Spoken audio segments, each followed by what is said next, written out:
मुझे पता था रोशनी का असली मजा शरीर में ही आता है। शाबित आत्मा का शरीर उबाऊ होता है। सारे लोग कहाँ हैं? औरतें कहाँ हैं? ऐसे युग में होना अच्छा लग रहा है। औरतें और बच्चे कीड़ों की तरह रेंग रहे हैं। अविश्वसनीय नरसंहार होगा। नशा प्यारे नशा सबसे नशीला है, जिसे देखो यहाँ वो हुस्न की बारिश में गीला है। इश्क के नाम पे करते सभी अब रास लीला है। হে গাইস, তো এরকম টাইপের ভিডিও চাইলে, এরকম অ্যানিমে টাইপের ভিডিও চাইলে আমাকে প্লিজ সাবস্ক্রাইব করে নিও অ্যান্ড লাইক কমেন্ট শেয়ার অবশ্যই করবেন। আমি এরকম ভিডিও আপলোড করতে থাকবো, কারণ এটা আমার নিউ অ্যাকাউন্ট। প্লিজ আমাকে একটু সাপোর্ট করো, তাহলে এরকম টাইপের ভিডিও আরও পাবেন।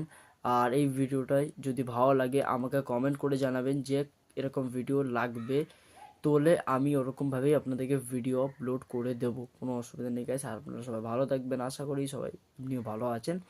আজকে আমাদের ভিডিওটুকু এইটুকুনি। Bye bye guys.